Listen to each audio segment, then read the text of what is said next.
오늘 우리는 두 군데의 말씀을 읽었습니다. 우리가 계속해서 성령께서 우리들을 어떻게 가르치시는가, 무엇을 가르치시는가, 우리 속에서 어떻게 인도하시는가에 대해서 계속 말씀을 듣고 있습니다.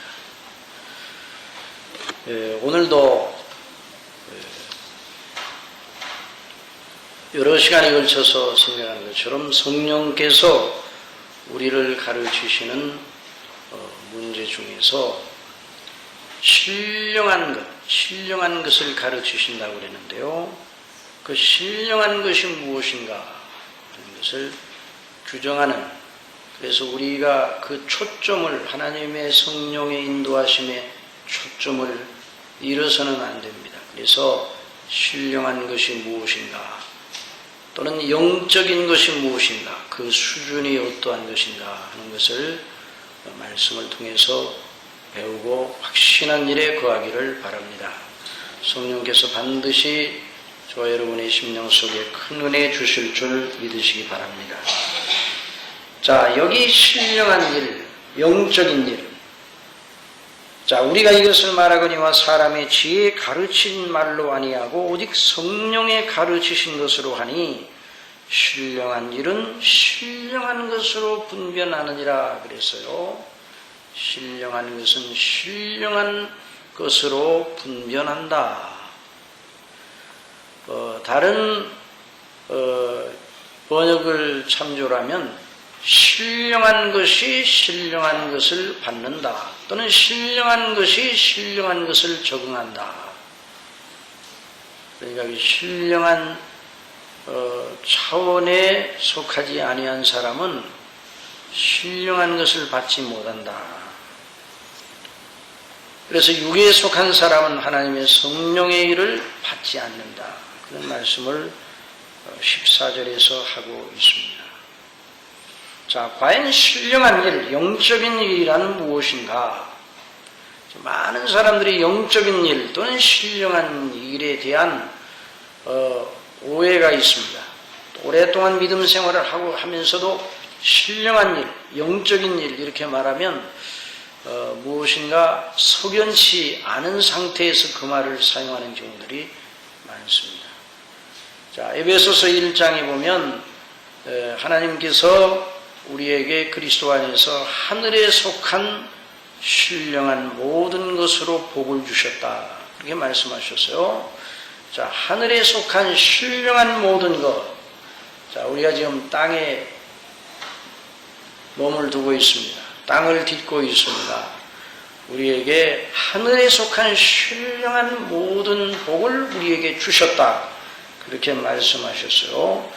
그러면 신령한 것이라면 무엇인가?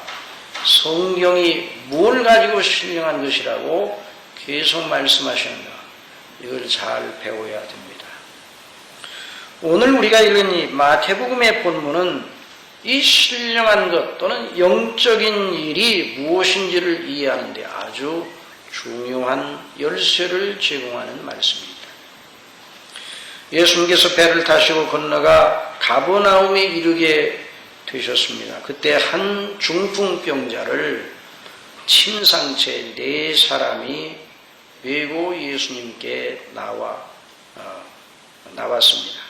오늘 읽은 이 본문, 마태복음 9장의 본문에는 나와 있지 않지만 다른 누가복음과 마가복음을 참조하면 거기에 모인 사람들이 너무나도 많아서 비집고 들어갈 틈을 얻을 수가 없었습니다. 그래서 무리를 인하여 예수께 데려갈 수 없으므로 그 계신 곳에 지붕을 뜯어 구멍을 내고 중풍병자의 누운 상을 달아내리었다, 그렇게 말하고 있어요. 똑같은 사건을 누가복음과 마가복음에도 기록을 하고 있는데 거기에는 오늘 우리가 마태복음에서 읽은 것보다는 좀 더 상세한 그 당시의 상황이 묘사되어 있다는 말입니다. 그때 우리 예수님께서 그들을 보시고 저희의 믿음을 보시고 그랬어요. 저희의 믿음, 중풍병자와 중풍병자를 메고 온 4사람을 다 가리켜 저희라 또는 그들이라 그렇게 말했어요. 저희 그들의 믿음을 보시고 소자야 내 죄 사함을 받았느니라 이렇게 말씀하셨어요. 자, 중풍병자를 향해서 그 말씀을 하신 것입니다. 소자야 내 죄 사함을 받았느니라. 이 말씀을 들은 서기관들이 속으로 이 사람이 참남하도다. 제 분수를 넘어서 하나님만 하실 수 있는 일을 자행하여 가증하기 짝이 없는 신성 모독죄를 지고 모독죄를 짓고 있구나. 그래서 서기관들이 마음속에 그런 생각을 품었습니다. 한 분 외에 하나님 한 분 외에는 누가 능히 죄를 사하겠느냐. 그 말씀을 들으신 예수님께서 말씀하셨습니다. 내 죄 사함을 받았느니라 하는 말과 일어나 걸어가라 하는 말이 어느 것이 쉽겠느냐.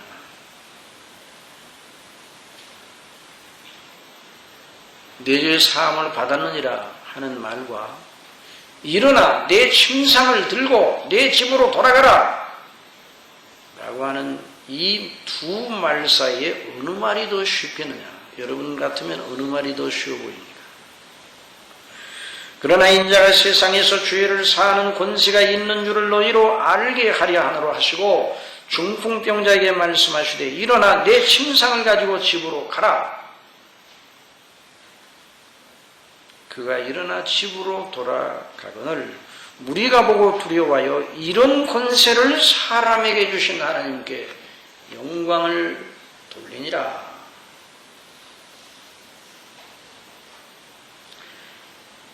자, 이 대목을 우리가 잘 주목할 필요가 있습니다. 침상에 누운 중풍병자, 그 병자를 메고 온 네 사람이 예수님께 나올 때 그 마음에 가장 강력한 소원은 무엇이었을까요? 물론 그 무서운 중풍병에서 노임을 받고자 하는 간절한 소원이 있었을 것입니다. 그러나 우리 예수님께서는 네 믿음대로 일어나 침상을 들고 집으로 가라. 이 말씀을 하시기보다 먼저 소자야 안심하라 내 죄 사함을 받았느니라 이 말씀을 하셨어요. 언뜻 우리가 생각하기에 표면적으로 그 사람들이 정말로 원하던 문제에 대해서 말씀하지 아니하시고 죄 사함에 대한 문제를 말씀하셔서 언뜻 앞뒤가 맞아 보이지 않는 것처럼 보일 수 있습니다. 그러나 여러분 우리가 성경을 잘 주목할 필요가 있는데 성경은 책은 책에 다른 책들과 전혀 구별되는 책입니다. 성경을 읽고 그 뜻이 무엇인가를 알아봐야 됩니다. 그러나 다른 책을 읽을 때와는 좀 다르게 읽어야 되는 것이죠.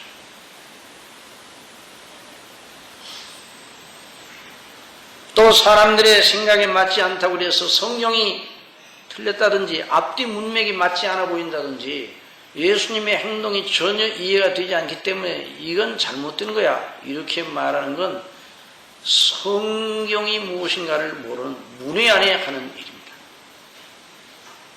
영적인 일에 대해서 전혀 눈이 감긴 사람들이 하는 일이에요. 합리주의, 계몽사상으로부터 비롯된 합리주의, 이성적인 잣대를 가지고 성경을 논단하는 사람들이 성경을 읽다가 앞뒤 문맥이 맞아 보이지 않으면 대번에 성경이 틀렸다고 결론을 내리는 이런 사람들이 있었어요. 이 신신학자들, 자유주의 신학자들.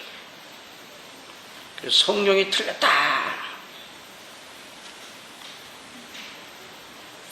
그러나 성경은 인간의 교양과 상식의 차원에서 보아서는 안 되는 대목이 너무나도 많습니다. 아니, 본질적으로 휴머니즘으로 접근하면 안 돼요. 문학으로 접근하면 안 돼요.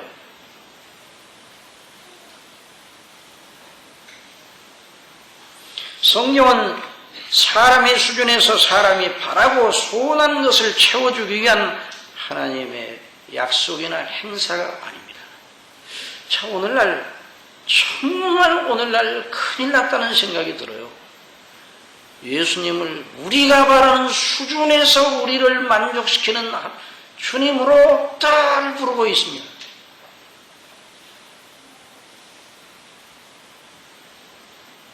성경은 하나님께서 사람의 모든 문제를 아시고 그에게 진실로 영원히 복되고, 자, 영원이라는 말이 자꾸만 성경에 등장합니다.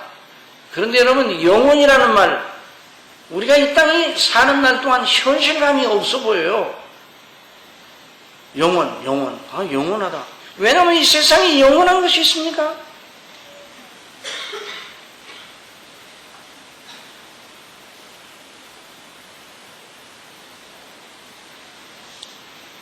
영원이라는 낱말은 있으나 영원을 체험하기는 대단히 힘든 것이 이 세상의 구조입니다. 그래서 영원이라는 말을 쓰면 사람들에게 현실감이 없어 보여요. 피부에 와닿지 않는 말로 들려요. 그러나 여러분, 영원이야말로 가장 확실한 현실임을 잊어서는 안 됩니다. 영원보다 더 큰 현실이 없어요. 금방 영원이 우리 앞에 있다는 것을 알아야 돼요.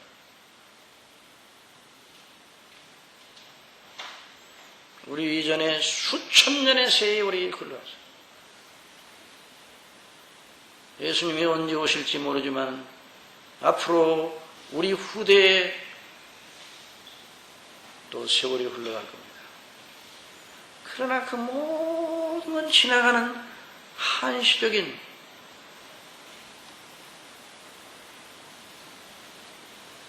현실에 불과합니다. 그래서 하나님의 사람 모세는 1000년이 지나간 어제 같으며 1000년이 밤의 한 경점 같을 뿐이다. 하나님 앞에서. 하나님께서 영원을 사모하는 마음을 주셨습니다. 그러나 인생은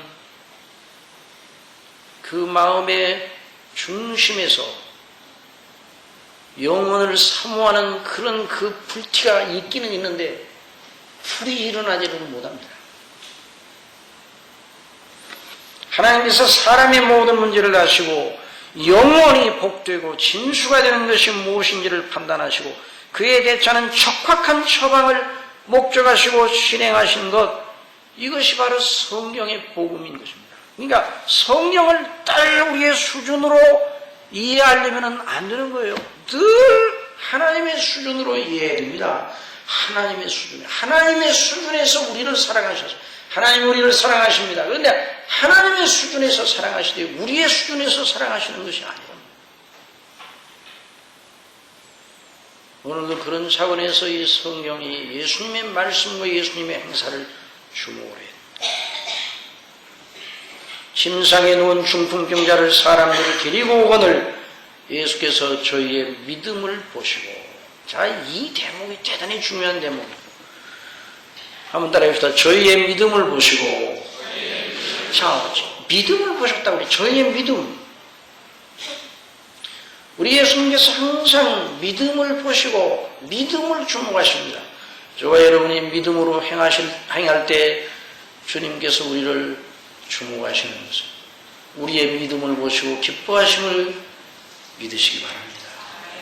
믿음을 보시고 믿음이 없이는 하나님을 기쁘시게 할 수 없다고 했어요. 하나님이 우리를 주목하십니다. 그런데 우리가 믿음을 가지고 행할 때 하나님은 기뻐하십니다. 예수님께서도 당신의 영광을 드러내실 때 믿음을 확인하시고 강조하시기를 잘하셨습니다. 자, 마태복음 9장 28절에 보면 예수께서 집에 들어가시며 소경들이 나오거늘 예수께서 이르시되 내가 능히 이 일 할 줄을 믿느냐? 주여 그러하오이다. 이에 예수께서 저희 눈을 만지시며 가라사대 너희 믿음대로 되라.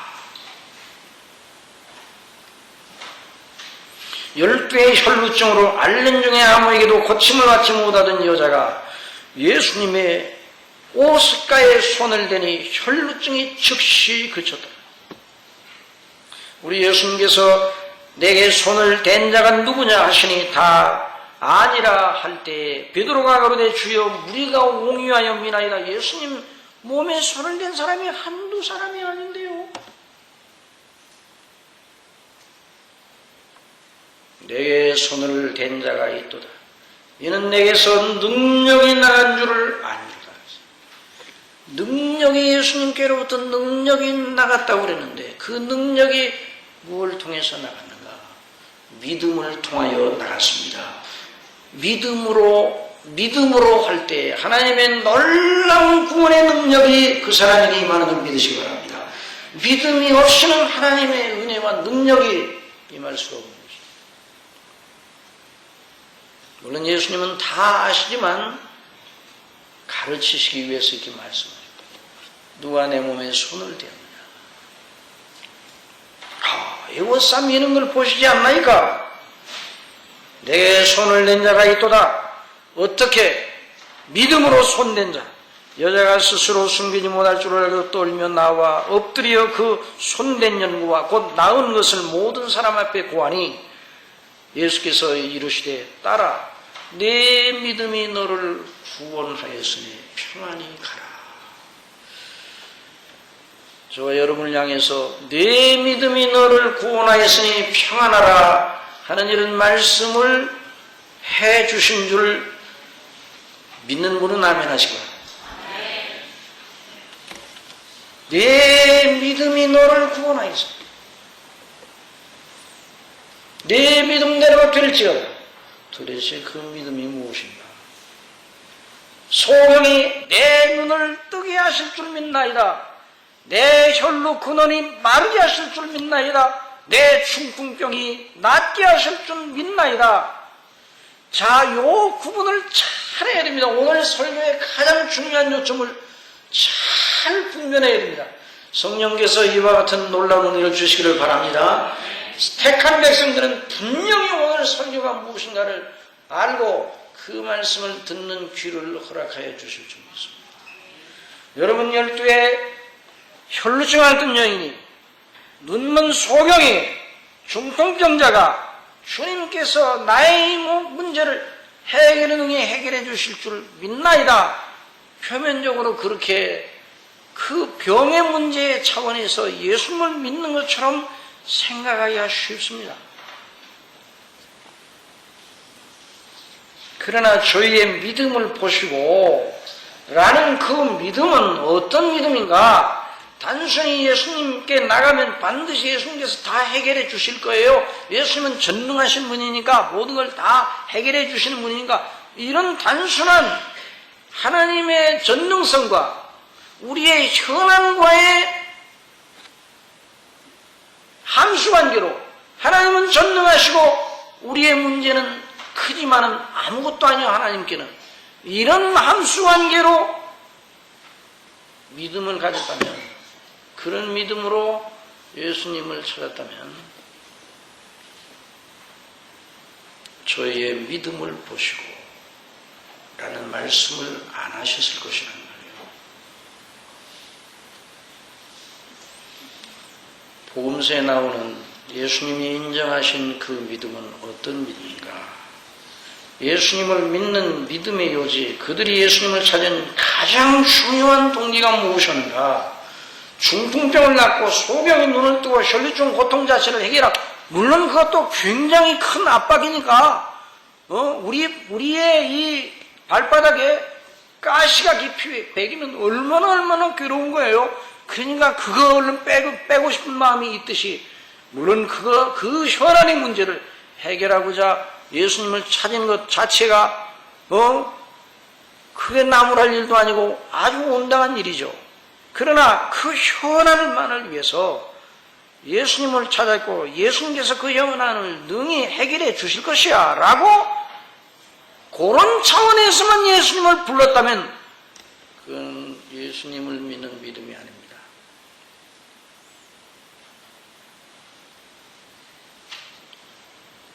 열문둥병자가 있어요.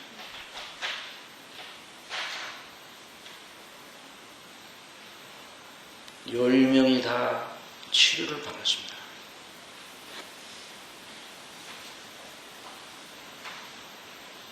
제사장에 가서 보이라. 9은 낳습니다.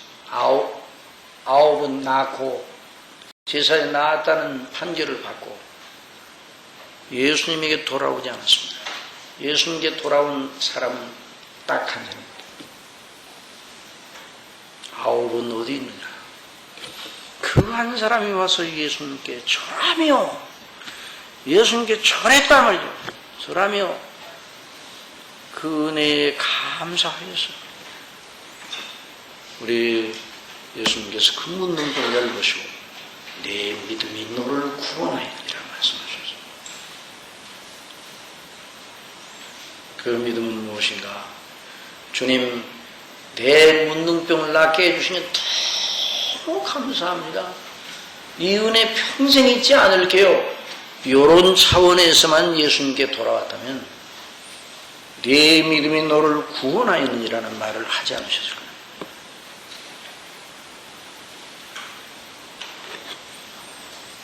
그 믿음을 가진 사람들은 그것들 자체에만 마음을 둔 것이 아니라 그보다 더 크고 더 영광스러운 동기를 가지고 예수님을 부르는 자들이 있습니다.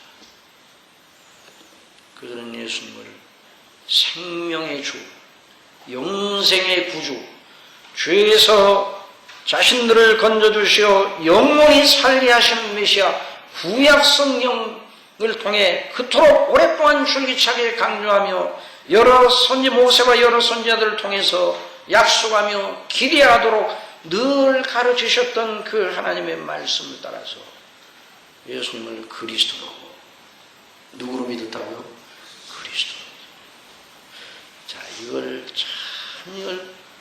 우리가 늘 듣는 이야기 같은데 오늘 많은 사람들이 이 그리스도의 예수님을 그리스도로 믿는 이 믿음이 얼마나 중요하고 크다는 것을 모르고 있는 것 같아요.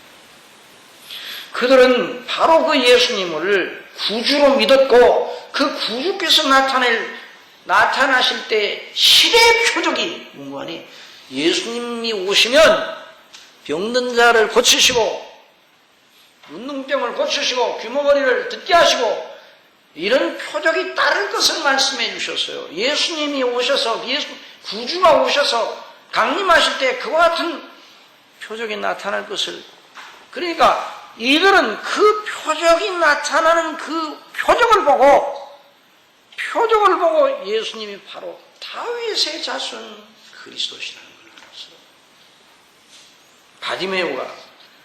바디메오가 다윗의 자손이여 나를 불쌍히 여기소서. 그래 제자들이 떠들지 말라고 해요. 너무 시끄럽게 하니까. 여러분, 예수님을 얼마나 세게 불러는 옆에 사람이 시끄러워.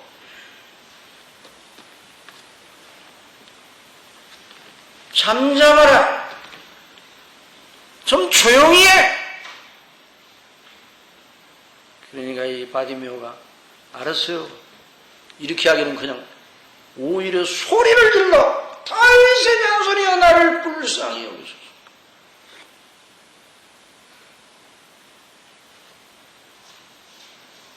예수께서 머물러 서서 저를 부르라. 저희가 그 소경을 부르며 이르되 안심하고 일어나라. 너를 부르신 다음에 소경이 겉옷을 내어 집어던지고 뛰어 일어나 예수께로 나와서 내게 무엇을 하여 주기를 원하느냐? 선생님이여 보기를 원하나이다. 예수님께서 내 믿음이 너를 구원하였느니라. 내 믿음이 어떤 믿음이에요? 예수님을 다윗의 자손으로 믿은 믿음. 다윗의 자손은 그리스도의 별칭이에요. 그리스도의 별칭. 메시아의 통칭입니다. 바디메오는 주님을 향하여 주는 그리스도시요 살아계신 하나님의 아들이시니라 라고 고백했던 것입니다. 사랑하시는 성도 여러분, 예수님께서 침상에 누운 중풍병자와 그를 메고 온 네 사람의 친구들의 한결같은 믿음을 보시고 저희의 믿음을 보시고 참 이 대목이 아름다운 대목이에요. 한번 따라합시다. 저희의 믿음을 보시고 저희의 믿음을 보시고 말씀하셨어요. 소자야 안심하라 네 죄 사함을 받으리라.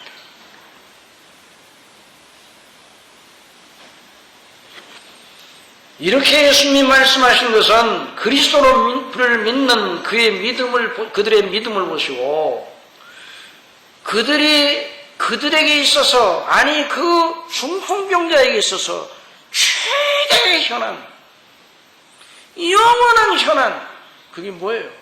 최대의 현안, 영원한 현안, 저와 여러분의 영원한 현안, 저와 여러분의 영원한 문제거리가 뭡니까? 뭐예요?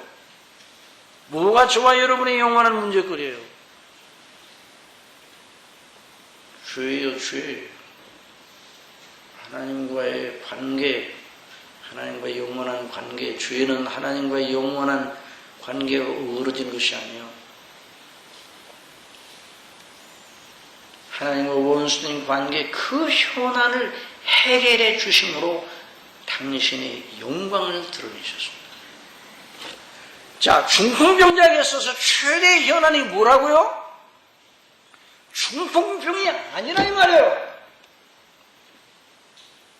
12에 혈류증 앓는 여인에게 최대의 현안이 뭐라고요? 12의 혈류증 앓던 것이 아니라 이 말이에요. 소경에 있어서 최대의 현안이 뭐라고요?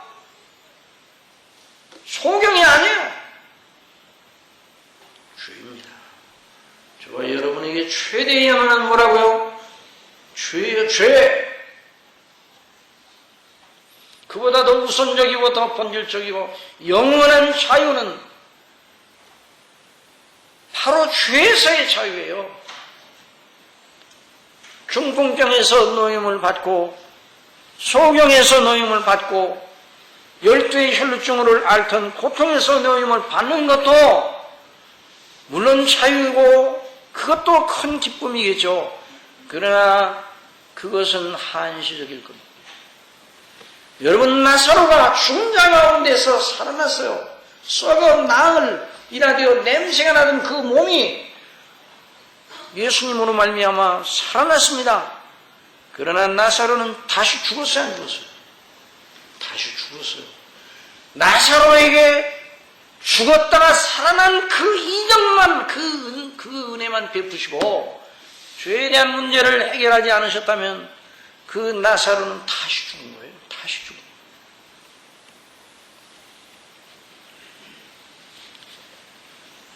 우리 예수님께서는 좌중에 있는 빽빽하게 들어찬 수많은 사람들과 그 중풍병자와 중풍병자를 메고 온 네 사람 모두에게 가르치고 계셨다. 인생의 현안이 죄의 문제라는 걸 가르쳐 주셔요. 죄는 사람을 망하게 합니다. 언제까지 망하게 합니까? 영원까지 망하게 합니다.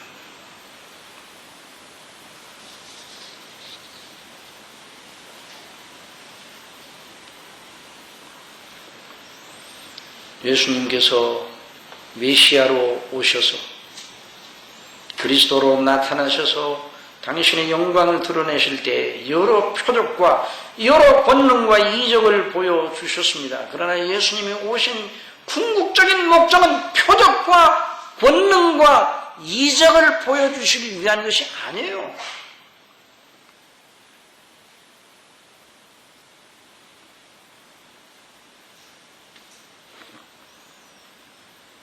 궁극적인 목적은 죄에서 자기 백성을 구원하기 위함입니다. 이걸 잊어서는 안 되는 것이. 이것이 바로 영원한 복음의 핵심입니다. 여러분, 영원한 문제야말로 저와 여러분이 정말 심각하게 가장 우선적으로 생각해야 돼요. 영원한 문제에 대한 이 현안 문제가 해결되지 아니한 사람은 불행 중에 있는 사람이에요. 이 문제를 해결한 사람은 안심해도 되는 겁니다. 안심해도 되는 거예요. 소자야, 안심하라. 한번 더 합시다. 소자야, 안심하라. 내 죄 사함을 받았느니라. 중풍병을 먼저 낫게 하신 것이 아니라 그 죄의 문제를 해결하여 예수님이 죄를 해결하시는, 죄를 용서하시는 권세를 가지신 대속의 주님, 우리 아버지의 아들이신 주님이셔요. 그분이 내 죄의 사함을 받았느니라. 권위 있는 말씀이에요. 영원한 선고예요.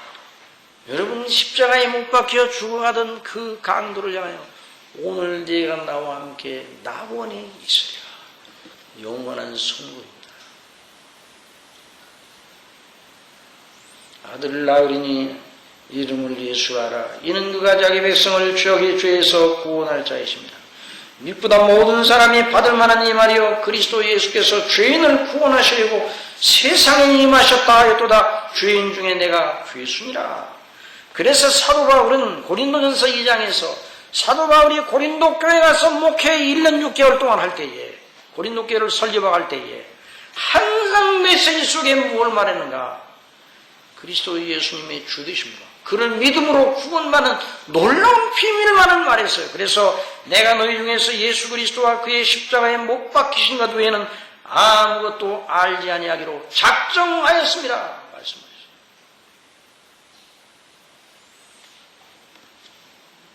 예수님께서는 이 땅에 이적과 권능을 행하시고 또 인생들이 당하는 여러 현안들을 해결해 주시는 해결자로 오신 것이 아닙니다. 물론 우리의 현안 문제의 궁극적인 해결자도 하나님이셔요. 그런 여러분에게 어떤 현안 문제가 있을 때 은혜의 보좌 앞에 그 문제를 가지고 들고 나가 기도하는 것은 잘하는 일입니다. 우리 아버지께 어떤 문제라도 아버지께 가지고 나가지 못할 문제가 없습니다. 어떤 현안이라도. 그렇기는 하지만은 그것만을 위해서 아버지의 보좌를 찾으면 안 됩니다.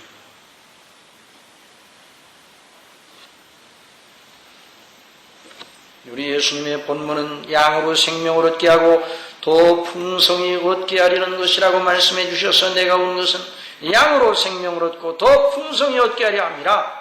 나는 선한 목자라. 내가 양을 알고 양도 나를 아는 것이 아버지께서 나를 아시고 내가 아버지를 아는 것 같으니 나는 이 양을 위하여 목숨을 버리노라. 그러니 예수님은 왜 오셨는가? 죽으러 오셨어요. 보라, 세상 죄를 지고 가는 하나님의 어린 양이로다. 나를 보내신 이의 뜻을 행하려 함이니라. 내가 하늘로서 내려온 것은 나를 보내신 이의 뜻은 내게 주신 자 중에 내가 하나도 이루으리니 아니하고 마지막 날에 다시 살리는 이것이니라.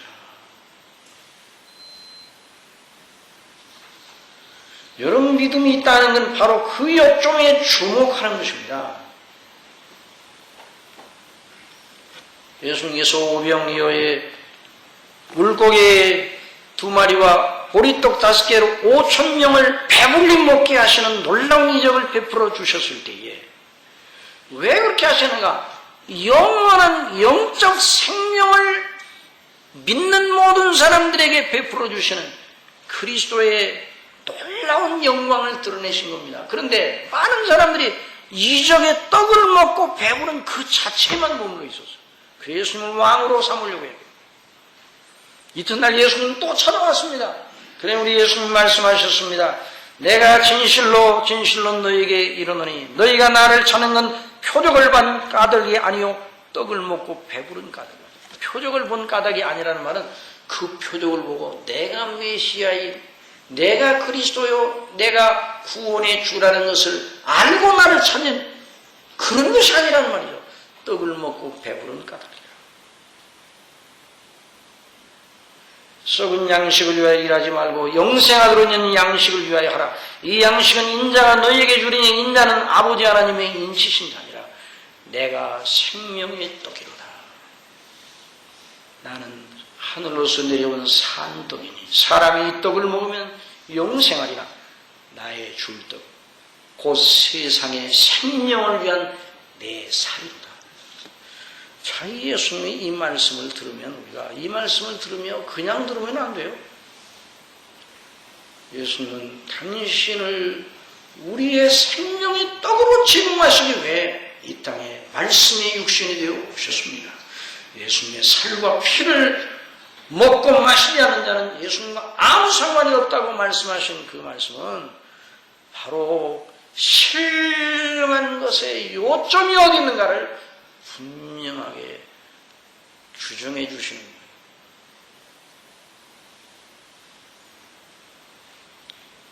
성령께서 신령한 것을 가르치십니다.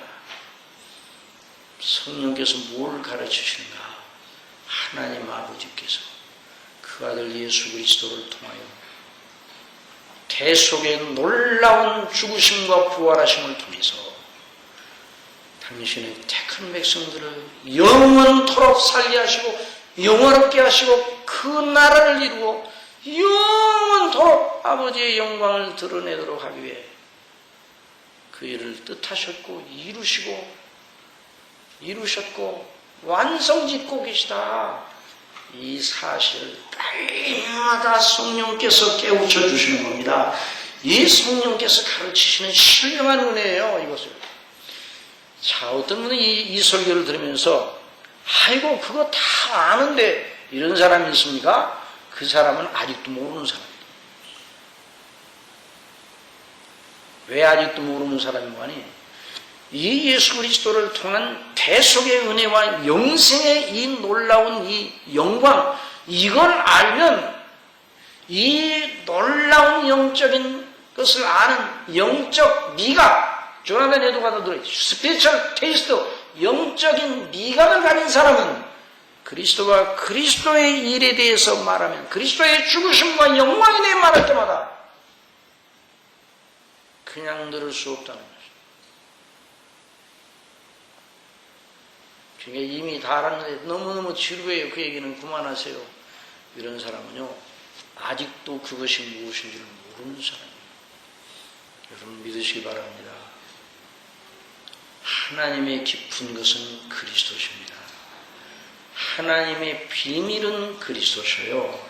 그리스도께서 우리를 위하여 말씀이 육신이 되어 이 땅에 오셔 우리를 위해 죽으시고 다시 사셨다는 게 이게 바로 그리스도와 그 행하신 일이 하나님의 영광이요, 하나님의 비밀이요, 하나님의 깊은 것이에요. 여러분 손에다가 불을 켜고 하늘로 올라가는 그런 체험을 했다는 사람이 누가 있다 할지라도 그 소리를 듣지 마시고 그리스도께서 저와 여러분을 위하여 십자가에 못 박혀 죽으셨다가 다시 사셨다는 말씀을 들으시기 바랍니다.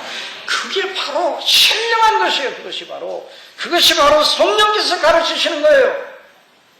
어떤 분들은 자기가 존경하는 어떤 사람이 굉장한 체험을 했다고 그러면 그 체험을 성경보다 더 크게 생각하는 사람이 있어요. 사도 바울이 내가 14년 전에 삼층천을 올라갔다고 그가 몸 밖에 있었는지 몸 안에 있었는지 난 모르고 이렇게 자기 자신이 갔다 오는데 자기라고 말하잖아. 하늘에 가서 이룰 수 없는 말을 들었다고 그랬어요. 그러나 그걸 가서 무슨 말을 들었는가? 절대로 말하지 않았어. 사도 바울이 입만 열면 그리스도와 그 대속의 죽으심과 부활의 영광만 말했습니다. 입만 열면. 왜? 그거보다 더 큰 것이 없기 때문에.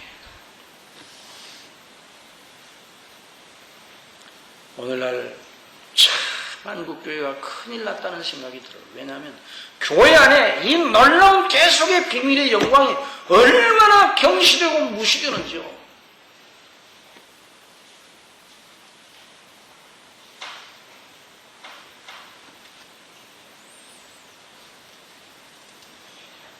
이걸 중심에다 놓고 이것만으로 만족하고 이것 때문에 예수님을 믿는 그 놀라운 은혜의 영광을 찬미하는 것이 아니면 그 사람은 하나님의 사람이 아닙니다. 예수님의 이름으로 세상을 구하면 예수님의 이름으로 세상을 얻고자 합니까? 여러분 그러지 말고 예수님 이름 붙이지 마시고 그냥 세상을 구하세요. 예수님 안 믿어도요. 예수님 안 믿어도 세상에서 잘 사는 사람 너무 많습니다. 아니 예수님 믿는 사람보다 더 잘 살아요. 예수님 없더라도 예수님의 십자가 안 찾아도 예수님의 부활 그런 거 안 믿어도 더 우상 미신 다 섬겨도 잘 삽니다. 저희의 소득은 저희의 소원보다 더하며 시편 73편 기자가 하나님 없는 악인들의 행사를 보니까 하는 일마다 다 잘 돼요. 하나님도 없는데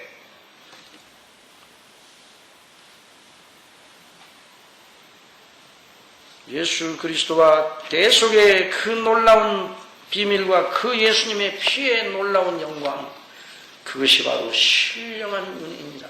그것이 저와 여러분을 영원토록 지켜줍니다. 바로 그리스도의 피가 저와 여러분이 영원히 사는 증표예요. 증표.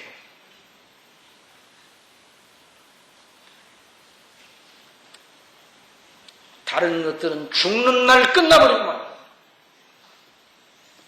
예수님과 그 대속의 은혜의 비밀 속에 놀라운 은혜 속에 서 있는 사람만이 죽는 날 죽음의 요단강 앞에서 영원한 내세를 바라보고 성령의 인도하심을 따라 영원한 죄가 없는 의와 평강과 희락이 거하는 영원한 내세를 바라보며 그 심령에 진정한 평안을 누릴 수 있어요. 소자야 안심하라 내 죄 사함을 받았느니라. 이런 그날 중풍병자가 들었던 그런 말씀을 그날 죽는 날 듣는 거예요. 소자야 안심하라 너를 위하여 영원한 천성이 마련되었도다. 다른 것들은 다 그날 끝나버리고 마는 거예요. 여러분 우리가 정신을 차려야 됩니다. 우리 믿음이 왜 예수님을 믿고 왜 예수님을 믿는 믿음으로 예배를 드리고 하나님을 아버지라고 부르는 것이요.